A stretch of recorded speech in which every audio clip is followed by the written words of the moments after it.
No, friends, you are not seeing things.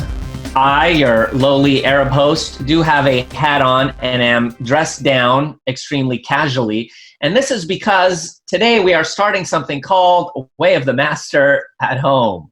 Yes, in light of the whole Corona-Geddon catastrophe that has struck our planet, we are confined to our homes, as you are as well.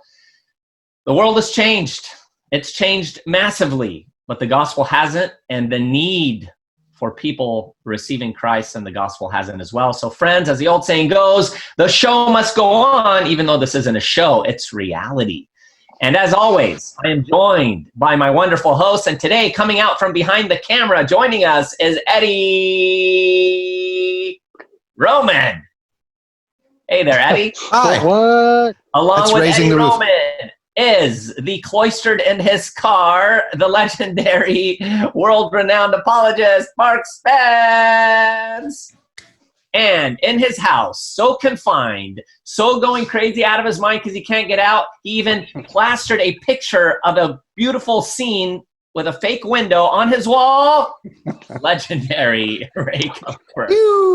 Ray, what in the world did you glue to your wall back there, man? Is that a fake window, right? Yeah, it's a fake window, but it's a fake scene behind it. The whole world's fake at the moment. It's crazy. No True. Well, guys, look, it's been a while since we have all seen each other in person, which I quite like. It's been very, very nice. But aside from that, things have changed in the world. So what's been going on with you guys cloistered at home? By the way, friends, I'm sure things are going to fall apart radically during this program. Paul the Apostle wrote about that in Second Technologians. You should read it. It's a really good book because he dealt with it as well. But that's what it's about. We're going to roll with this. We're going to have fun. We may stop, start, whatever. Go to the bathroom Yeah. if needed. Okay, I'll be back in a minute. Thanks, Eddie. Is welcome. that the director? You want me to go or not? Yeah. No. Okay, I'll stay. Yeah, let's hold Listen, that off. whoever said one man cannot change the world never ate an undercooked bat. Right? I mean, consider where we're at today. If we would have gone Batman. back in the past and somebody were to tell us, hey, 6 months from now, you will not be able to gather inside of a church. You will not be able to eat inside of a restaurant. You will not even be able to get a haircut. In fact, you will need to stay 6 feet away from everybody you come in contact with. Oh, which leads us to the fact that you will be quarantined at home. Wow. Oh, and also, by the way, unemployment might go from like 3% upwards to possibly 20%, all within the short span of just a month. And we could even get greater in debt as a nation. That's right. Yeah. That bat wasn't kosher, was it? If it had been kosher, we'd be okay. We need to go find Batman. Yeah. Give him a thing or two. It That's is right. insane. You know, I've been telling people it feels like something out of a movie, a sci-fi movie, or maybe like some dystopian novel or something. It's crazy. Well, you wouldn't believe it if it was a movie. You'd walk out and say, that's just crazy. Yeah, But it's right. it's unbelievable. And you know, I love this word, vicissitudes, the vicissitudes of life, right? The unexpected circumstances, the changes, the upheaval. But look, friends, we also know, those of you watching us at home right now, this is also a serious time. Of course, we're making light of it, probably to cope, because it's pretty intense. We're all locked up in our homes. But beyond that, there are people that have fallen ill, some that have died. So this is very serious at the same time. He's But gone. like I said, the There he show is. must go on in terms of the gospel. So, hey, the one thing that no one can do is stop Ray Comfort from proclaiming the gospel. And as you all know, Ray's been going to Huntington Beach. What, Ray, now? I can't remember if it was 80 or 90 years you've been going to No, Huntington preaching it's with for Scott. 14 years, almost every Saturday when I'm in town. It's always been a priority. Yeah. And so I go there because there's so many big people. priority. There's always crowds. Right. Well, Huntington Beach, unfortunately, just got shut down now, like everything else is getting shut down around the world. But Ray got to get there just before they shut things down, and he got to open air preach and talk to people about the coronavirus. So if it works, check this out. What's your name? Joe? Joe. Good for you, Joe. Joe, thanks for getting up there. Joe, I'm going to give you a couple of in-and-out cards just being a good sport. Okay? You want to put your jacket down because I like your t-shirt. Joe, here. Okay, you want him to me because I'm loud. Yeah, I went from munchkin to tall munchkin. Okay, Joe, you think you're a good person? I would hope so. Now, you got a suicidal t-shirt with a cross on top. Well, actually, I'm a God-fearing Christian. It's my girlfriend's shirt. I was out of laundry. Are you living with your girlfriend? No, she's old and gone. I just got the shirt. You just got the shirt, so that's an older girlfriend. Yeah, it's been... Now, Joe, do you think you're a good person? I do think that. Okay. How many lies have you told in your life? Enough? Enough? What do you call someone who's told lies? Liar. So do you still think you're a good person? Yep. Let me just ask you another question. Are you afraid of the coronavirus? Nope.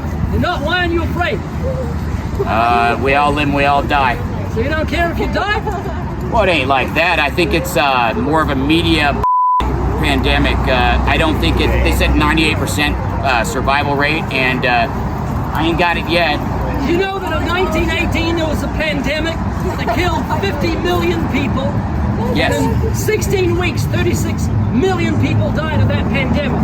And the only thing we've got up on that one is we wash our hands. That's about the only difference, because we don't We're have... talking about, was that polio? No, no, that was the Spanish flu. Spanish flu. That's right. It wasn't even from Spain. So you should be fearful because this is a killer. You know? Well, we wash our hands and we don't really normally socialize with a lot of people. We do. This is where it's the most social. The most people Well, I close. appreciate you socializing with me. Oh, no So, problem. Let's go back to those commandments. Have you ever stolen something in your whole life? In my whole life? Yes. Yes. So what do you call someone who steals things? Thief. So what are you? Well, I'm not a thief anymore. Yeah, you still are.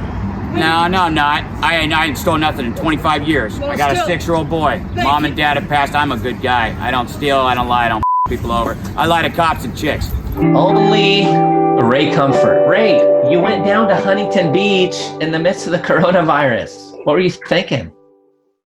Well, at that point in time, it wasn't as serious as it is now. They weren't even talking about 6 feet away.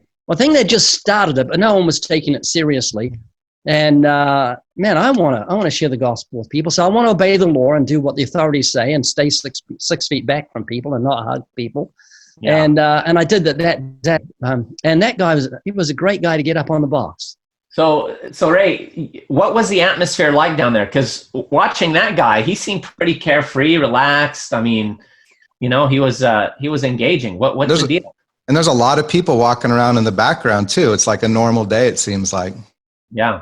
Yeah, it's stopped now because the police tape everywhere. But that day, it was about 2 weeks ago, it was a normal day. The week after that, I did go back, but not to open air preach. I went back with 2 microphones, 2 stands, stood 6 feet back from people, and got a couple of good interviews. But the last time I went, 2 days ago, I went down there, and it looked like a crime scene. There was yellow tape everywhere, and it really was something, you know, out of a movie.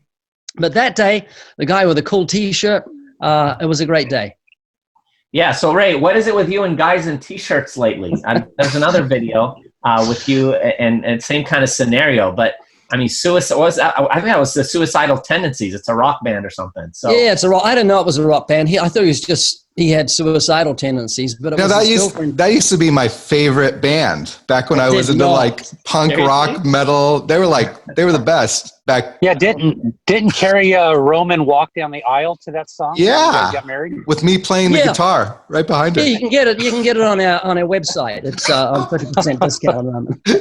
Yeah, right. I like people with T-shirts that are radical. I mean, I don't like someone wearing a T-shirt that says suicidal tendencies, but it tells me about a particular person. And I've noticed by experience, if I see someone in a mall with a disgusting T-shirt and go up to them and say, "Hi, how you doing?" They're very friendly because no one wants to approach someone with a rotten T-shirt. Right. They're very colorful. They're strong in character. They don't care what people think. So they're very good for getting up on a box. And let me tell you, that guy's got some courage, admitting on camera, now this is going over the world, that he was wearing his girlfriend's T-shirt. His ex-girlfriend. Well, yeah, good excuse there. But Ray, he said, hey, we all live, we all die. How often do you hear people say that? I mean, making light of death, claiming not to really even care about death. How common is that when you're out preaching? It's very common, as you know from your experience as a teenager. We think we're like God. Death is what happens to other people, and we don't realize that one day we're going to die. Remember what your attitude was? You said as a young man, you sat on a bus and you thought if this bus overturned, you were just going to bust out like Superman, and that's the attitude we have, and it's crazy. We're not like God. We're mortal. Life is very fragile, and we need to bring that to people's minds. Yeah, it's this what I call the invincibility complex, and it's really real. People do have it. And what do you say at the end? I only lie to cops and chicks. He said, "I'm not a liar. Only lie to cops and chicks." That's probably why he didn't have a girlfriend. Stole a T-shirt and lied to her. Oh, and probably why he just got out of jail too. Yeah. Right. And make a note of this. We need to make a video with all these like golden one-liners, on there like that. I love it. That's a good idea. All right. Well, hey, that's not where it ended, friends. The video continued. Look at Eddie scrambling. Eddie scrambling. He knows I'm going to introduce the video. Here we go. The rest of the video. I lie to cops and chicks. Okay. Have you ever used God's name in vain? Yes, accidentally all the time. I go to church every Sunday. Would you use your mother's name as a cuss word? No. Why not? She's in heaven. Yeah, you would dishonor her, disrespect her, use her name as a cuss word, and yet that's what you've done with God's holy name. Well, I'm actually working on that real hard. You've taken his name down to the level of a filth word to express disgust. It's called blasphemy, Joe. Yes, punishable sir. by death in the Old Testament. Now, I appreciate your honesty with me. Jesus said if you look at a woman and lust for her, you commit adultery with her in your heart. Have you ever looked at a woman with lust? Absolutely. So, Joe, I'm not judging you. Have you had sex out of marriage? Absolutely. I've never been married, and I got that. You've had a child. So, Joe, I'm not judging you, but you just told me you're a lying, thieving, blasphemous, fornicating, adulterer at heart. And you have to face God on Judgment Day. If he judges you by the 10 Commandments, I'm going to be okay. we've looked at 4. Are you going to be innocent or guilty? I'm okay. Would you be innocent or guilty? I would be guilty, but I'd have God's forgiveness on my side. Now, how do you get God's forgiveness? You got to ask for it. No, Okay. not according to the Bible. You think you just have to ask for it? God forgive me? That's like being in a court of law committing a serious crime, like you robbed a bank, shot a guard, and you say to the judge, "Judge, please forgive me. I'm sorry." He's not going to let you go. He's bound to do that which is right. You're guilty till proven innocent in a court of, it's just as bad as the government's worse, the law's bad, ignorance is bliss, people blissful. Staring at their phones, crossing the street with their kids in their hands. Joe? It's the most ignorant society right now that we've had in years. Joe, we're all guilty before God, and if you die in your sins, God's promise you'll end up in hell. This is what the Bible says. I'm a believer. All liars live their part in the lake of fire. No thief, no blasphemer, no adulterer will inherit God's kingdom. Joe, if you saw me on a plane, I was going to jump 10,000 feet and my parachute was loose, would you tell me? Sure. Why? If I had the opportunity. Because you care about me. Yeah. And I care about you. I love you. And the thought of you dying in your sins is going to help grease me. Because Jesus said this. You've got to listen closely. He said, many will say to me on that day, Lord, Lord. And he'll say, depart from me, you worker of iniquity. I never knew you. Joe, I think your parachute is loose. You're doing things you know wrong. If you're a Christian, you'll have fruit in your life that prove it. The fruit of holiness, the fruit of repentance, the fruit of praise and thanksgiving, the fruit of the Spirit. And at the moment you're lacking fruit, and I'm concerned for you. The Bible says, examine yourself and see if you're in the faith. Now tell me, what did God do for guilty sinners so we wouldn't have to go to hell? Sacrifice his son. Yeah. You and I broke God's law, the 10 Commandments. Jesus paid the fine. That's what happened on that cross.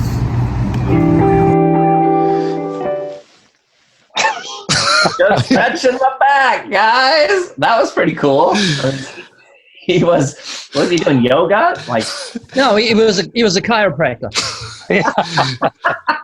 It was self-administering chiropractics. Yeah. So, hey, Mark, I want to ask you this. So he don't touch your face. Oh. By the way, did you see Biden getting rebuked on live TV? He sneezed and he did it in his hand, and the guy goes, "Oh, Mr. Undisclosed," something like that. Anyway, our leaders are going to save us. Yes. So, okay, Mark, chime in on this. He talked about using God's name in vain accidentally all the time. Does that lighten it? Using God's name in vain accidentally? What's that say about where people's hearts are at? Well, it demonstrates where their mind and their heart are at, that they do not even consider the things of God, that they are drinking iniquity like water, right? It's a common place. It's a common thing to sin. And we need to be careful of that. And when possible, we need to be able to call people out in a situation when it arises. Absolutely. Yeah. Hey, I accidentally robbed a bank and the judge accidentally sent me to prison. Wait, Ray, Accidentally. your aunt intentionally robbed the bank, didn't she? Yeah. That's a definition of doing something in vain. You're doing something without thought. So to accidentally use the name of the holy creator God and just say, oh, it was just accident. Well, that's exactly why it's wrong to use God's name in vain. You're not thinking about him. It's kind of the point. Yeah. Yeah. You know, let me just say this on a side note. Maybe this is important for some of our friends watching. Ray, you and I have talked about this before. I've actually been shocked at how many genuine believers use God's name in vain. And I'm talking about people that I believe really do love the Lord. You know, but they just do it. And is it a cultural thing? Are they thinking it's not a big deal? I'm not referring to the Lord. They just haven't thought about it. It's a habit. I mean, Ray, you and I have been out to eat with some people in ministry, and they've done it, and we've kind of like been kind of perplexed by it. What do you make of that? Yeah, I think they don't know. Sorry, Mark. No, I was going to say, how do you do that without conviction? How do you allow God's name to flow off your lips in a vain, derogatory way, and there's no conviction at all when you do it, Ray? What are your thoughts when that happens? Well, I wouldn't use my wife's name in vain because I respect her, I honor her. Wouldn't use my mother's name in vain. And so every time we talk of God, we should do so with reverential fear. Mark, your ear here has gone grey and it's flowing out of your ears. You should trim it. Squirrel. There goes Ray Comfort in the middle of. Okay, so yeah. Well, look, let's shift a little bit here. By the way, Ray, that was a phenomenal encounter. What an example that is. What a joy that is that even when this is all going on, you're getting out there and proclaiming the gospel. We got to keep finding ways to do it. And we'll be talking about that over the course of different programs that we do, what we can do to be creative. But let's talk a little bit about what people are probably thinking about right now, and that is, how do I find hope in the midst of this insanity right now? I think some people are realizing that they don't have as much patience as they thought because their kids are home all day now. They're used to school. They're with their wife or their husband all day long. But aside from that, in all seriousness, the financial crisis that's striking the nation, people losing their jobs, not knowing what they're going to do, companies shutting down. Speak some words of hope, guys. Well, Mark, do you want to go first? I think you've got something. Well, I like what Thomas Brooks had said. He commented, hope can see heaven through the thickest clouds. Right? I mean, the world's hope is like this, right? I'm going to hope that we get through this. I hope everything is okay. And there's a blind hope that is attached to wishful thinking. That's not the biblical perspective of hope. And if somebody is without hope, allow me to make a couple observations here. One, if somebody is hopeless, they've placed their hope in something or someone besides God, and it has let them down. That's number one. And number two, they may understand that Jesus conquered the grave, but they're living as though he is still in the grave. Ooh. Right? The answer to all of our problems when it comes to anything that's problematic or pandemic in this world is answered in the resurrected one, in Jesus Christ, right? We have a hope of a certainty, right? It's a trusting expectation that God is going to keep his word, right? We have read the last chapter, and because we've read the last chapter, we know how this all ends. Yeah. Now, God, as the potter, should have permission to do whatever he wants to do inside of our lives.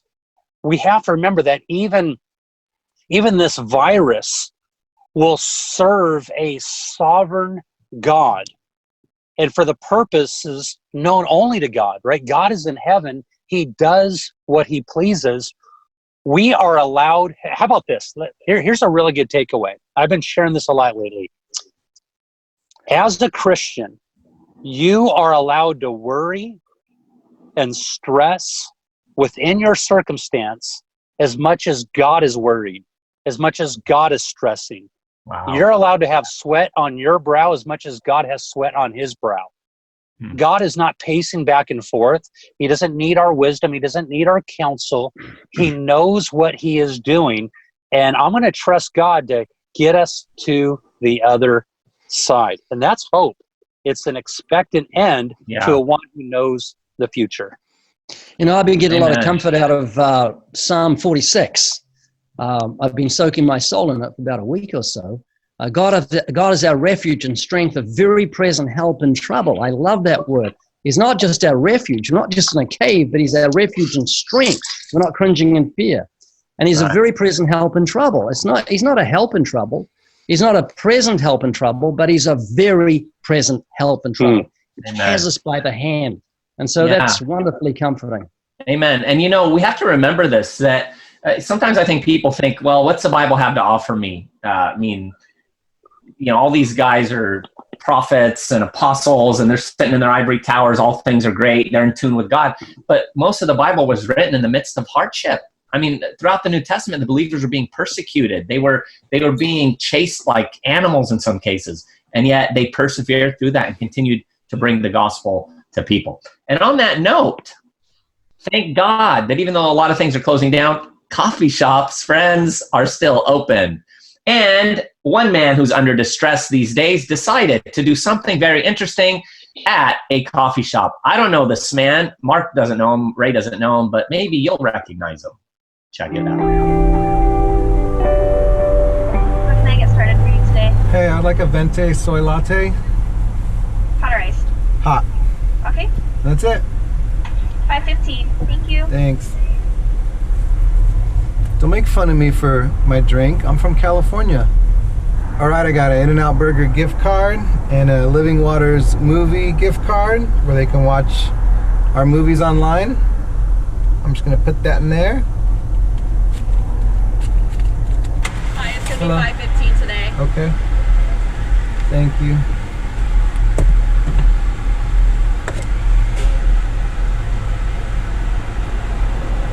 There you go. Have a great rest of your day. There you go, and that's for you. Oh my gosh, thank you. All right, you take care. Yeah, so I gave her the card. So this is it right here. You know, the gloves were more for her comfort. You know, I'm dumb enough to not even care about this whole thing at this point, but it's just a little more comfortable for other people to do that. This is the card. You can give the same link through our website, livingwaters.com. So, you know, a little bit we can do even with all the restrictions. We've got a training course, a 6-week training course on how to fit that card inside that little thing there if you had trouble with it. Yeah, and how to put the gloves on looking like a doctor. I like that, Eddie. Appreciate that. I'll take that course. All right, friends. Well, we got to wrap this thing up. We are, believe it or not, out of time. Man, that really did fly by. But listen, as you heard, place your trust where it belongs, and that's in the Lord. He's the same yesterday, today, and forever. And if he is your object of focus, then you're going to remain unmoved, even in the midst of this great and crazy tragedy. And we're going to leave you with a video now where you can reach the lost from the comfort of your own home online. So guys, don't let your life be wasted. Don't let this whole thing be wasted. Use it for the glory of the gospel. Thank you all so much for joining us. We'll see you next time here on Way of the Master, Home Edition. There's a timer.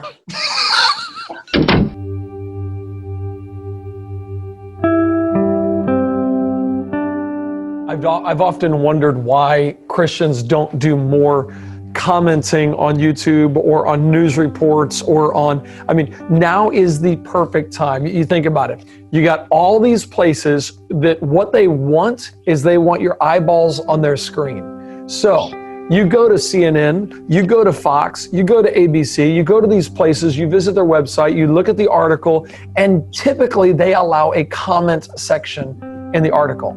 You register with your account so that you can make comments, and you simply respond to the article. You know, that's interesting. I saw this video that brought up death in a very interesting way when it refers to the coronavirus. And then you share, and you take one of these videos and you simply copy the link and paste it in. If you don't know how to do this yet, I'm literally going to show you how to do this. Watch this.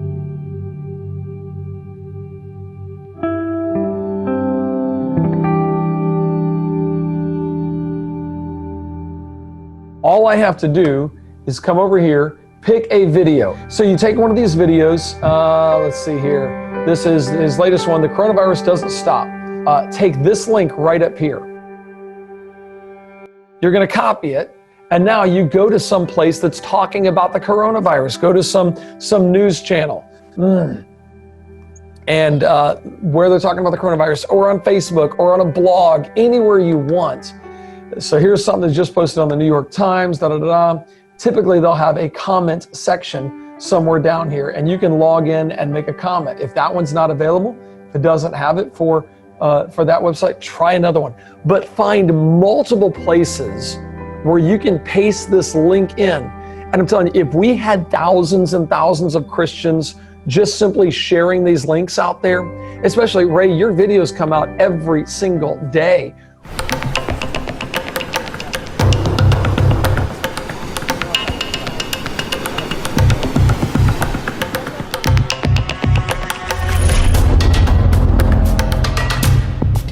Sean, you were in the earthquake. I was. Did you pray? Not during the earthquake, I can't say I did, no.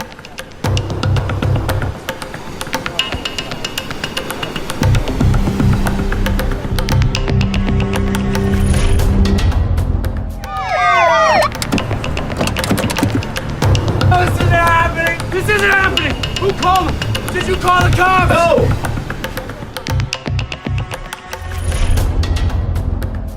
When you grab or subscribe to Ray's channel and you get this video and it comes out, when it comes out that day that it comes out, just say, you know what, I'm going to try to go post this on 10 different platforms just to help get the word out. You just did the work of evangelism by sharing that video.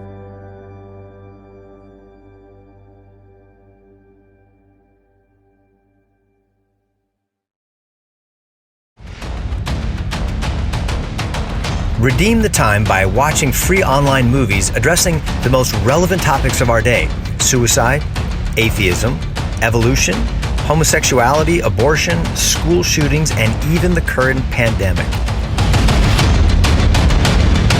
Hear from people on the street what they think about these issues, and then see how they respond to the biblical gospel.